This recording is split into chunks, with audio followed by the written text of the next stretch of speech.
Children, we have studied about the Theosophical Society, that is Annie Besant.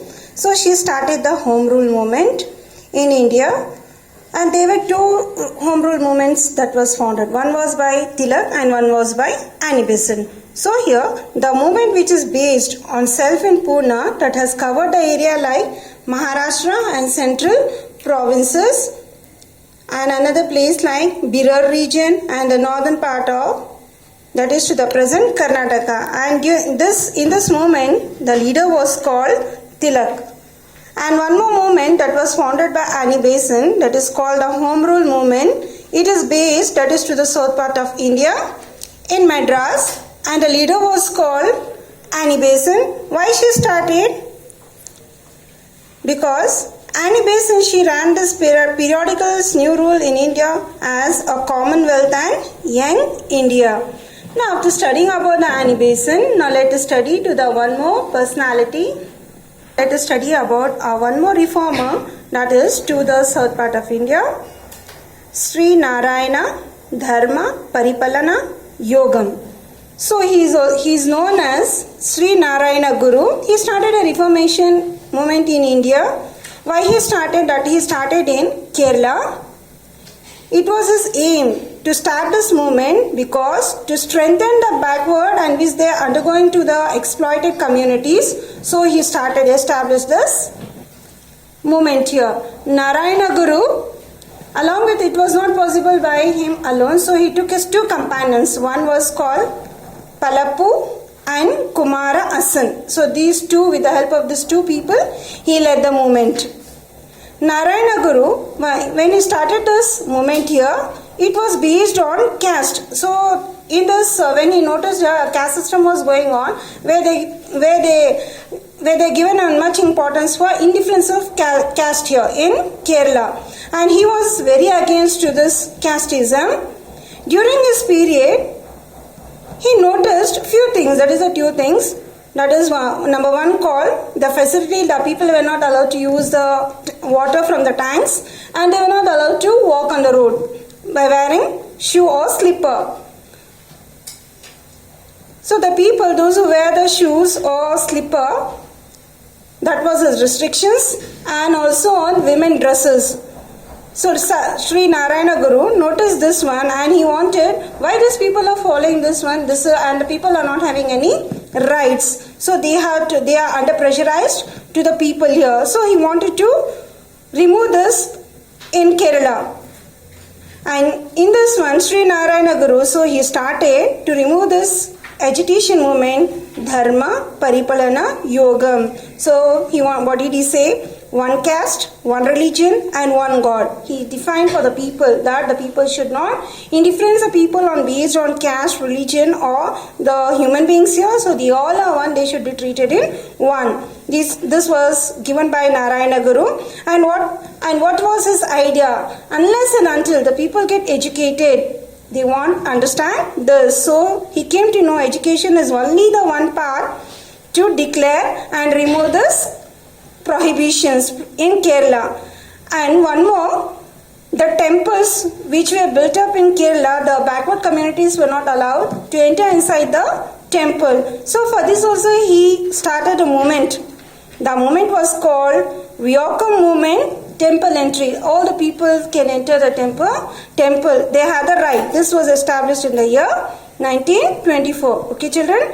And along with Sri Narayana Guru, there were two more great reformer, Gandhiji and Periyar. These two people are the great architect which they played a vital role in Kerala, respecting, that is self-respect. Yes, each and every person are having their own respect. For that purpose, they played a vital role. That is Gandhiji and Periyar. So they are the architect of self-respect movement participated in Kerala. And the temple entry, that is called Guruvayuram temple. This was a major incident. So he established one movement for the benefit of people. So only he is popularly known as Sri Narayana Dharma Paripalana Yogam. So he became successful. And after him, now let us study about the last reformer, of Tamil Nadu. He is called Periyar. Periyar means senior person. So here, as the beginning of the 20th century, so as we have studied in the early classes also, children, that is of the Varna system. What do you mean by Varna system? Varna is a social stratification based on Varna caste. So we have studied about the caste system where they are divided under 4. That is, yes children, we studied about the Varna system based on caste here. So you can see the picture how the caste is divided. That is based on Varna. That is, number 1, it is called as Brahmanas, Kshatriyas, Vaishyas and Shudras. So the importance were given for in the sense here top 2 classes, that is Brahmanas and Kshatriyas, and other people they are treated as non-Brahmins. And in this movement, this began in South India. That is, majority of the non-Brahmins, they started and demanding, what they demanded? Representation in the government sector as per the population. Yes, even they have the right that they can involve in the government, in the sense here to be a part in the government job here. And number of people were more in Tamil Nadu. And can we count the number of people, each and every person? No. How? It is called census. What is this census? Once in 10 years this census take place, so that we'll come to know the population is increasing or decreasing, and a person to study about the population is called demographer. Okay, so same thing, this also held in Tamil Nadu. That is, the non-Brahminical communities, they oppose some restrictions against them. They hatred. Why only given a top priority for the in the sense Kshatriyas or the Brahmins? Why not the others? So they started to have their rights here. In this was only based due to English education system was been launched, and number of people were more, and a census took place in this Tamil Nadu, and it was published in the year 1870 that provided, yes, so many people are residing in this state here, even they have a right that they can take part in the government representation. That is called the Justice Party, started in 1916, and it is a movement that continued in Tamil Nadu. So now the non-Brahmin movement which took a shape, that is in Tamil Nadu, and here in previous we studied in Narayana Guru, where Periyar is a person, he played a vital role, architect of the self-respect. It became, that was called a self-respect movement. This became more popular in Tamil Nadu, and that was led by E.V. Ramaswamy Nikkar. And Ramaswamy, he was from Congress, that he came to India in 1920. He joined this Congress committee in 1925, and he started the Self-Respect League in 1926, and he is called Periyar. You can observe the picture, children. Periyar means senior person. His original name is called as E.V. Ramaswamy. And here Periyar, he believed that Congress is in favor of Varna system. So we have studied about the Varna system, what it is, and this is a movement based on Dravida, that is racial identity of the people here, and he rejected some of the racial supremacy, that is called Arya and Brahmin. So he was against to that. And what did he do for the Tamilian people here? Tamil language is a Dravidian language, and he also opposed Sanskrit language and literature. And in this, he participated in the temple entry movement that was held at Vyakam of Kerala, and he became the president of Justice Party in 1939. That is Periyar. He just welfared for the Tamil Nadu.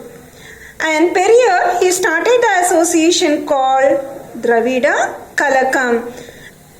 An association called Dravida Kalagam.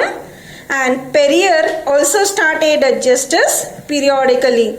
And even today, Periyar, in the sense here seen a person, E.V. Ramaswamy, he remains as an ideological symbol in Karnataka, and he is more evident in political parties of Tamil Nadu, that is called the Dravida, and the ideologist for the non-Brahminical movement here. And T.M. Nair, even he also turned into a cultural movement. Even he participated to to the Perrier, and his life, that is called a T.M. Nair, his life goal was established in equal society where there are no equality. So equal rights to be given for each and everyone based on caste and religion, gender. So here with this group of reformers where the people stood against the wrong things here, the caste, the discrimination of the gender, and we have studied from the beginning of sati system, child marriage, where they motivated only for education. So we are here that with the help of these reformers we are gaining education. Thank you, students.